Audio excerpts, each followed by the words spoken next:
Mr. Chen. Yes, I'm also concerned about drug abuse among students.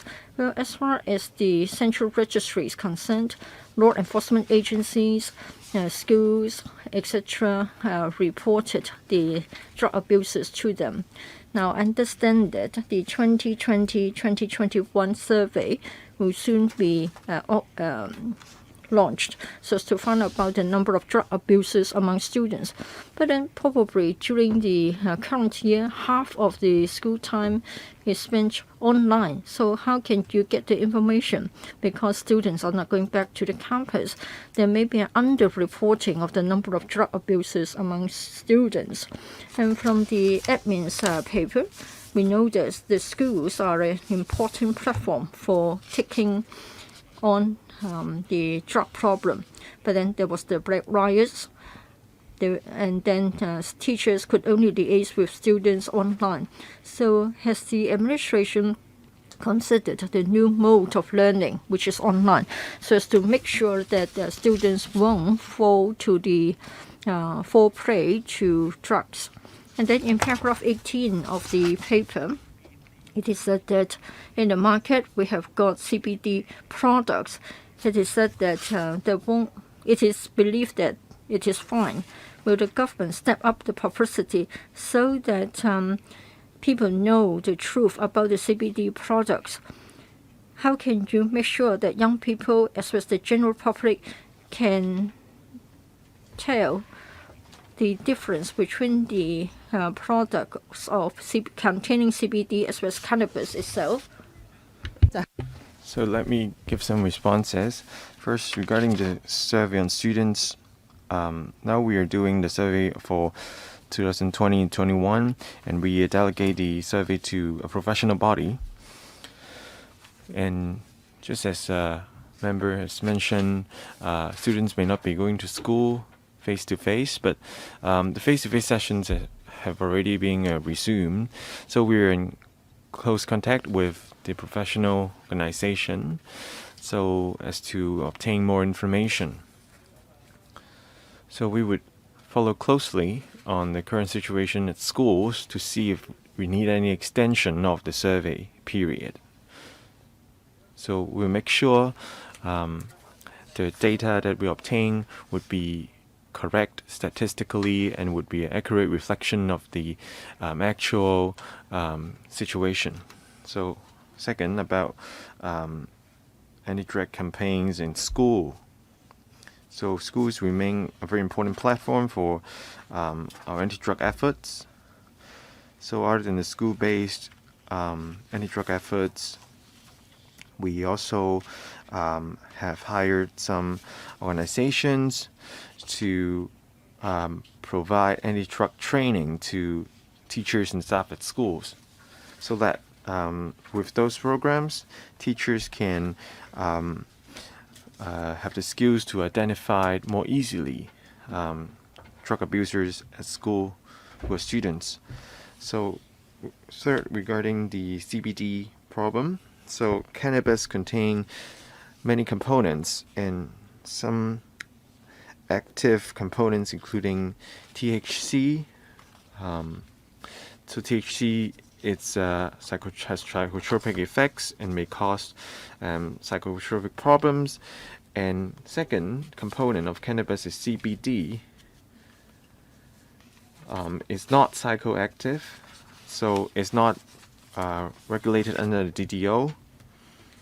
So with the DH, we have issued a pamphlet regarding difference between the THC and CBD. So the promotion is also done online in ascertaining differences between the two substances. So if THC is contained in any of the products, then it would be dangerous drugs. So the LEA will actively inspect products to see if they contain any components regulated under the DDO. Mr. Chan Chen-ying, we have mentioned a lot about the shortage of quarters for police officers. So I undoubtedly will be in support of this redevelopment. But just one problem and one opinion. So the Western Police site made up of 3 components, including the mayor quarters block and the inspectorate quarters block, etc. So it was constructed in the 1950s. And in this whole redevelopment, only the Western Police Station will be retained and as operating after the redevelopment.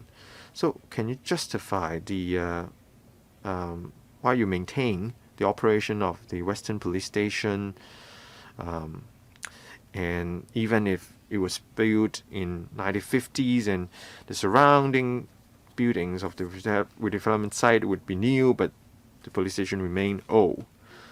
When you look at the 2.2 billion budget, and you divide it by the 500 units, it will be over 3.7 million of cost for each unit.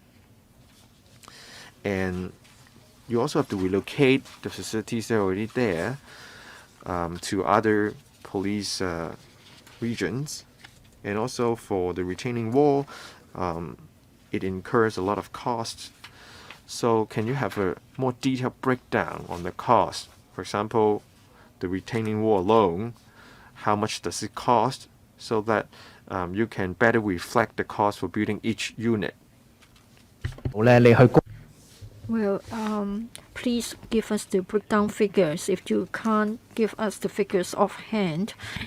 So please refer the information to the PwC. I would like to defer to Mr. Lee from the ASD, and will be happy to provide information to members. For Mr. Chen's first question, for the time being, we haven't got a plan to redevelop the Western Police Station. At the moment, we'll be working on the demolition of the 2 buildings. In its place, we'll have quarters for staff and then other facilities. We are not redeveloping the Western Police Station. This is because it belongs to the Western Police District, including the subdivision in the Western District and the Aberdeen subdivision. Now, in terms of administration districts, Aberdeen belongs to the Southern District, and there will be more and quicker development. For Aberdeen, for the Aberdeen Police Station, we know that there is a vacant site next to the Aberdeen Police Station. Perhaps we can expand the Aberdeen Police Station, and then we will relocate the headquarters of the Western District. And it will be more cost-effective to do so. That is to house the headquarters of the Western Police District at Aberdeen, serving the 2 subdivisions. That's our plan in the medium and long terms. I hope I can address Mr. Chen's queries. As to the question about the cost, I can defer to Mr. Lee. How much does the retaining wall cost? Well, we can give you the figures when we go to the PwC and the FC. You haven't got the breakdown figures for us now? No. Yes, please follow this up at the PwC meeting.